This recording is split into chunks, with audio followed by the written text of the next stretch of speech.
Hello, welcome to HITC Sport. Alright, so did everyone have a nice Christmas? Actually, I already know the answer to that. Unless you like eating your Christmas dinner outside in your dog's kennel, 6 feet away from your family, then probably not. Me, I ate my Christmas dinner out of the goddamn sink. A dinner that consisted of Milky Way wrappers, dead pigeons, and uncooked socks. Did Santa come down your chimney?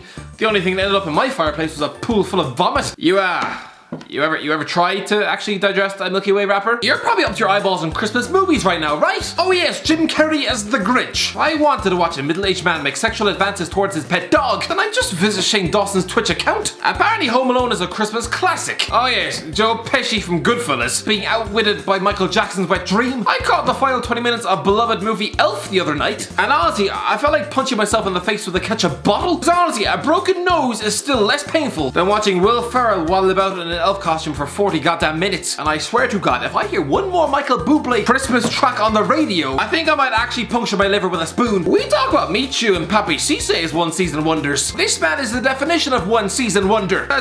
Try and release an album in the spring and it will sell about as well as if I flogged a lunchbox full of my pubic hairs. And don't get me started on Santa Claus. Allowing a morbidly obese man permission to break into your house one night of the year, allowing him free reign to rifle through your fridge and leave gifts for your children. It's like the Purge, only exclusively for potential kiddie fiddlers. I promise you, if I find an old man climbing down my chimney, I wouldn't be offering him milk and cookies. I'd be calling the police. But one good thing about Christmas is, at least there's football nearly every day of the week. Let's see what happened. Chelsea travelled to Arsenal, and I'm sorry, this is arguably one of the biggest embarrassments of this club's recent history. Sure, on the face of it, the Gunners are a good, proud club. They even beat Chelsea in the FA Cup final just a few months ago, but lads, Frank Lampard began this season actually talking up their title chances. And this is an Arsenal team in the worst form of their lives. 7 games without a win, an overpaid bunch of players who can't score, and a manager with less job security than a happy hour co-host. Not only that, but their superstar striker was out with a calf strain, and so the blunt Alexander Lacazette was shoved in his own up front. A supposed £50 million centre forward, who in recent months has shown less of a goal-scoring threat than an unborn fetus. And behind him, Arteta was fielding an attacking trio of rookie players with a combined age that's still younger than Alan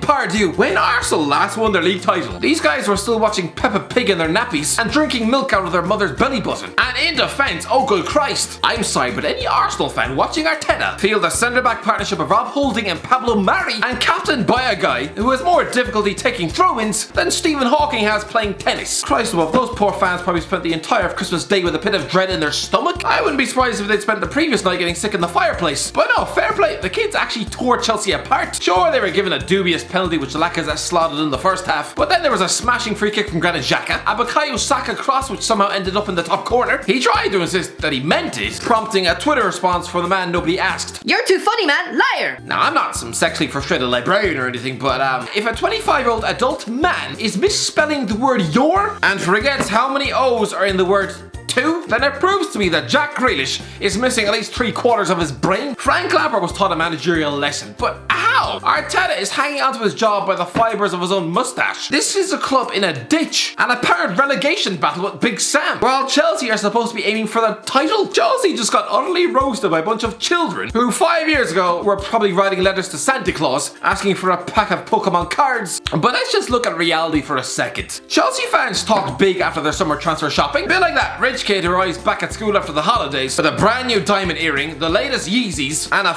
Apple Watch on his wrist. All the while I'm wearing 2 bin bags on my feet and with a lunchbox filled with nothing but apple cores and shredded newspaper. Spoilers, everyone hates that kid. Tell me I'm wrong. Tell me you're not one of those naive people swallowed up by Chelsea's transfer hype in the summer. Just let me remind you of this video. Sorry Chelsea fans, if Werner hits 15 league goals this season, I will dye my hair blonde and beg for forgiveness, but it's not happening.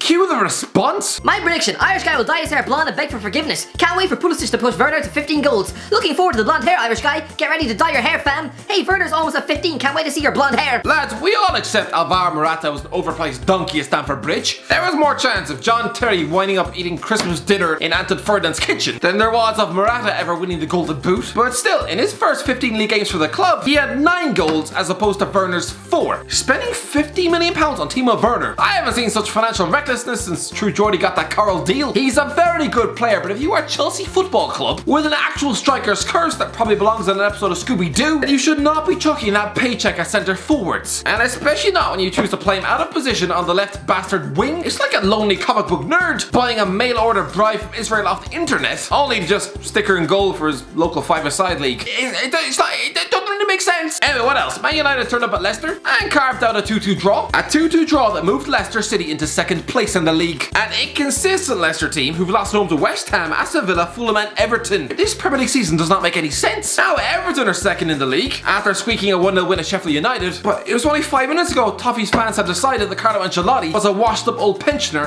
when he went 4 games without a win. What else? Newcastle travelled to Man City, but what was the bastard point of getting on that bus? Christ, those players should have just spent the full Christmas day with their families. Just spending that night stuffed in a Mancunian hotel room. It was just a pointless waste of their time. I don't care that West Brom sneaked a point at the Etihad 2 weeks ago. This was one of the most inevitable outcomes in the history of mankind. Newcastle fans, please, make sure you're sitting down for these statistics. Newcastle haven't won at Manchester City in over 20 goddamn years. That is 2 decades of life. And since 2010, this fixture has seen City score 34 goals, while Newcastle have managed 4 in 10 years. 34 goals versus 4.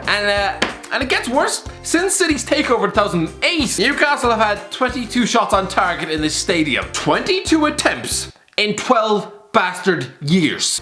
Mike Ashley, everyone. And it gets even worse. The last time Newcastle travelled to Manchester City and managed to score more than 1 goal, it was February 1996. So no wonder Steve Bruce chucked Callum Wilson on the bench. I don't think we're ever going to live in a world where Newcastle actually managed to win a Premier League game of football at this ground. I know there's no fans right now, but any Geordies who regularly fork out for an away ticket for this fixture, then I must ask you, why? I can only assume it's just to spend the day drowning your kidneys in whiskey and to escape the perils of your marriage. Because it can't be for the football. Travelling to the Etihad and expecting anything other than a demoralising loss if you're a Geordie, then again, it's like jamming your balls in a toaster and expecting to be able to impregnate your wife that night. No, pretty sure you'll be spunking blue chunks of cheese out that thing for the rest of your life. Bit like a broken tap. Praise the well, Bruce was actually able to chuck the forgotten Matty Longstaff brother onto the pitch. And why not? This was just like a night off from competition. Who cares? I'm surprised he didn't ring up his son and offer him a game of football. Why stop there? Why not chuck his wife in nets? Give the family dog a go at right back. Because honestly, it can't be any worse than the defensive bull of lasagna that is DeAndre Yedlin's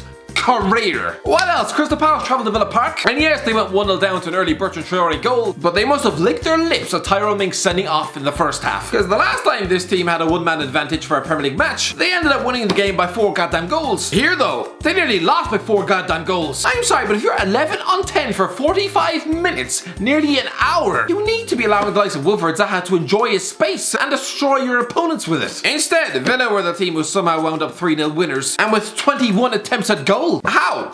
They had 1 less player on the pitch. What else? As I speak, Leeds ground out a 1-0 win over Burnley with Patrick Bamford scoring.